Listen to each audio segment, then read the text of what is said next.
The Miami Dolphins made a couple really, really good moves this offseason. First of all, they added a new defensive coordinator, Vic Fangio. I love this move. He's a huge hire. He's a veteran coach. He's been in the NFL for a long time. It's great for their young coach, Mike McDaniel. He's been a head coach before. Vic Fangio has no interest in being a head coach ever again. I think he's happy that Mike McDaniel can run the offense, he can run the defense, and I think they might be a pair together for quite a while, actually. I feel really good about this marriage between head coach and defensive coordinator. One guy running the offense, one guy running the defense. It's going to be really cool to see what happens in Miami. Now, they traded for corner Jalen Ramsey, and man, he tore his meniscus. He got hurt in camp. He had knee surgery now. The timeline for Jalen Ramsey to come back is like December, but who knows what he's going to return and look like when he comes back. I mean, will he be able to play at the level he did before? It feels all up in the air. He could come back by the end of the year, but that's a really tough loss. I was excited for the Dolphins adding Jalen Ramsey. Them not having him is rough, but then it's even worse when you realize they replaced him with Eli Apple, a guy who has very famously gotten burned quite a number of times in big games when he played in Cincinnati. So we'll see what happens. That's definitely a big downgrade to go from Jalen Ramsey to Eli Apple. But I do feel great about the defensive coordinator in Miami and what they got going on coaching-wise. Then there was a really quiet move. A move that I think is maybe only impactful if you're me, Zach Schaumler, who loves quarterbacks and pays a lot of attention like a giant nerd. But the Dolphins added former Jets backup quarterback Mike White. Mike White has played quite a bit over the years, had some really big games in New York, came off the bench behind Zach Wilson and did really well. At one point, you could even have an argument with Jets fans where they would say, hey, Mike White's our franchise quarterback. There was really a moment where they believed that.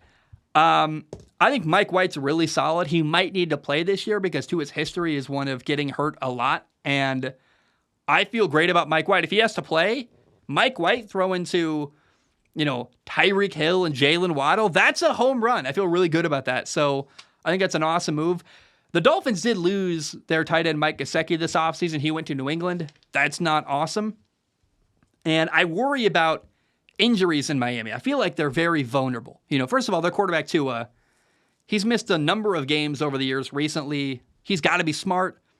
He's got to take care of himself. He's got to get protections right. He's got to be really accurate with getting protections right up front. And then he's got to do a really good job sliding, avoiding hits, getting rid of the football. Don't hold on to the ball too long.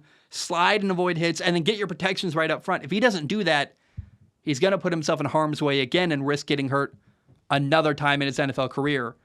Now, another concern I have, another kind of vulnerability in Miami is that, especially with Mike Gesicki leaving, Miami is kind of vulnerable with their offense so heavily depends on Tyreek Hill and Jalen Waddle, their two-star receivers. They are amazing, by the way. They're the best receiver duo in the NFL.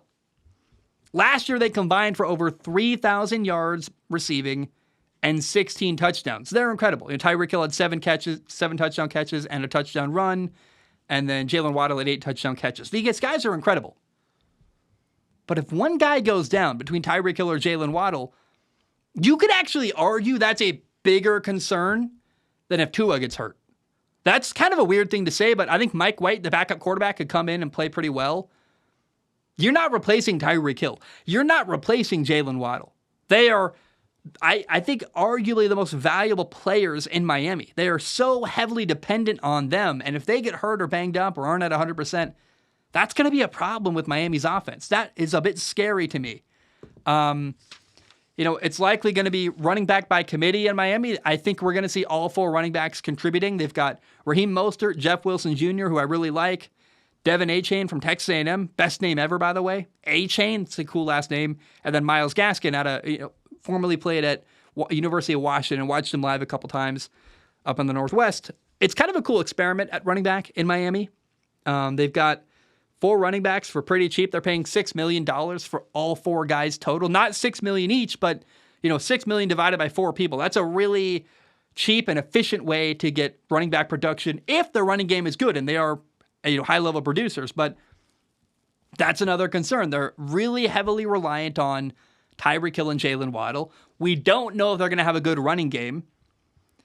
The O-line is their biggest weakness in Miami. They added, I guess they didn't add, but The question, I guess, really is going to be, can Teron Armstead, their left tackle, stay healthy?